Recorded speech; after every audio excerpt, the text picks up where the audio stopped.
Hello guys, welcome. आज day है Sunday 16 जून 2024। आज यूपीएससी प्रीलिम्स का एग्जाम था। अभी हम देखेंगे डायरेक्ट हिट क्वेश्चंस जो हमारी लेक्चर सीरीज से आए हुए हैं and at the same time this will serve as an answer की। तो चलिए विदाउट वेस्टिंग एनी टाइम शुरू कर देते हैं। क्वेश्चन आया हुआ है with reference to Indian Parliament, consider the following statements. A bill pending in the Lok Sabha lapses on its dissolution. Yes, right. A bill passed by Lok Sabha and pending in the Rajya Sabha lapses. Yes, on the dissolution of Lok Sabha. Bilkul. A bill in regard to which President of India is notified his or her intention to summon the House to a joint sitting. In other words, when joint sitting is called upon, bill does not lapse. यहाँ पे lapses लिखा है तो 3 आपको बाहर करना पड़ेगा। 1 and 2 B should be correct answer. चलिए देख लेते हैं क्लास नोट्स। Topic dissolution. ये देखिए, a bill pending in Lok Sabha, whether originating in Lok Sabha or not, lapses. Bill passed by Lok Sabha but pending in the Rajya Sabha lapses. Where joint sitting is called does not lapse. तो यहाँ पे direct hit बनता है ये। So correct option should be B. Next question देख लेते हैं। यहाँ पे प्रोरोगेशन लिखा था, फॉर सम रीजन डिलीट हो गया है। Prorogation. So, in other words, when president exercises this option, there are few terms आपको समझना पड़ेगा। prorogation, adjournment and dissolution. Dissolution जो है it ends the life of Lok Sabha. राज्य सभा तो possible है नहीं, that's a continuing house. Adjournment ends the sitting. चलिए अभी 12 बजे नहीं मिलते हैं, 4 बजे मिलते हैं। In that way, prorogation it ends the session. चलिए विंटर सेशन खत्म हो गया, अब नेक्स्ट सेशन मॉनसून आने वाला है। So it does not require advice of Council of Ministers. ये wrong बन रहा है यहाँ पे। Prorogation of House is generally done after the House is adjourned, signed die. Signed die here means without any upper limit. But there is no bar to the President of India prorogating the House which is in session. Yes, correct. Dissolution of the Lok Sabha is done by President. Yes, who save in exceptional circumstances does so on the advice of Council of Ministers. 1 is wrong. 2 is correct. So 2 and 3 has to be correct answer here. So for your reference, direct lecture number 30 से आया हुआ है। चलिए next question देख लेते हैं। Question आया है, this is basically with reference to women reservation bill. Women reservation bill for your reference, lecture 2 में जब मैंने डेफिनेशन ऑफ कॉन्स्टिट्यूशन पढ़ाई थी, मैंने आपको बताया था constitution is a living document. Living means subject to change, और चेंज में मैंने आपको एग्जांपल दी थी recent 106th constitutional amendment act which aims to provide 1/3 of reservation to women in Lok Sabha, Legislative Assemblies and Delhi Legislative Assembly. तो this will come into effect from 18th लोक सभा। नहीं, बिल्कुल नहीं, पहले सेंसस कलेक्ट होगा, बताया था मैंने। So 1 cannot be correct. 1 1 1 here. So eliminate. Next question, आगे पढ़ने की जरूरत ही नहीं है, even though you are not aware about these 2 things. So correct option here has to be 2 and 3 only. Next question, a writ of prohibition. जो writ jurisdiction है वो supreme court की भी है और हाई कोर्ट की भी है। हाई कोर्ट की है under article 226 and supreme court की है under article 32। Writ of prohibition मैंने आपको बताया था, there is a difference between prohibition and certiorari. तो These two differs in stage of the case. मैंने आपको बोला था ये दोनों रिट्स होती हैं अगेंस्ट क्वासी जुडिशियल और judicial bodies, lower courts extra. The only difference is prohibition में केस पेंडिंग होता है और सर्शियरी में केस डिसाइडेड होता है। तभी जाके तो, जब डिसाइडेड होगा तभी जाके तो कॉश होगा। तो इसका मतलब here we have to find an appropriate option. A government officer prohibition, a government officer prohibiting him from taking a particular action. Nee ji, this is mandamus because it's commanding, it's directing a government officer to do or not to do a particular thing. Parliament or legislative assembly to pass a law on prohibition? No.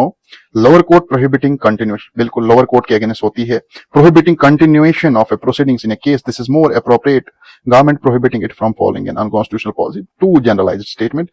This is too appropriate specific. So correct answer has to be C. Let's see. Prohibition topic, ये lecture number 14 था जो class में हमने किया था। ये देखिए, shall proceeding in the case and has not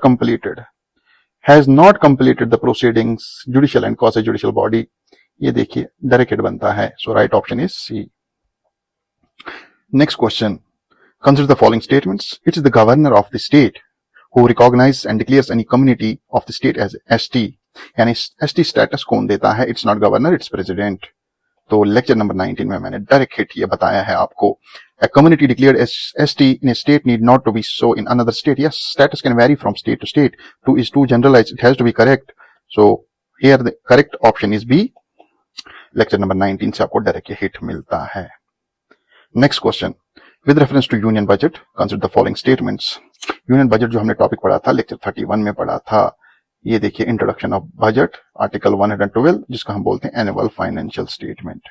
yes, union finance minister on behalf of PM lays down the annual financial statement. No on behalf of president, ये देखिए डायरेक्ट प्रेसिडेंट मार्क किया हुआ है आपके क्लास नोट पे. So one cannot be correct, one निकालिए. At the union level, no demand for grant can be made except on the recommendation of president. So 65, correct option is B. Correct option is B here. चलिए आगे बढ़ते हैं. Who of the following is the author of the books The India Way and Why Bharat Matters? अगर आपको याद होगा lecture number 4 में जो मैंने आर्टिकल 1 पढ़ाया था, India that is Bharat shall be union of states, मैंने आपको बोला था India versus Bharat controversy which was in news. मैंने आपको बोला था Indian external affairs minister mister S Jaishankar साहब ने 2020 में ये बुक लिखी थी. And why Bharat matters, these books we are dealing with the strategic relations which India wants to maintain in current scenario with other foreign nations. तो मैंने बोला था जयशंकर साहब ने लिखी थी. So this was factual. Correct mark करना चाहिए था. डी है इसका सही जवाब. Who was the provincial president of Constituent Assembly before Rajendra Prasad took over? तो ये फैक्चुअल है, यहाँ पे क्लेम करने की जरूरत नहीं है. डायरेक्ट हिट ये तो इजी है, ये तो मोस्ट ऑफ द कैंडिडेट्स ने राइट मार्क किया होगा. Most of the materials highlight this point, so this is not a big deal. So right option should be D here.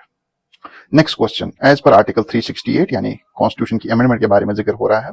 Parliament में amend any provision of the constitution by way of addition, variation, repeal, बिल्कुल तीनों सही होने हैं. मैंने आपको बताया article 368 amend हो सकता है बाय वे ऑफ ऐड कर सकते हैं, वेरी कर सकते हैं, खत्म कर सकते हैं किसी चीज को, repeal. So D has to be correct. Lecture 27 amendment topic, direct question.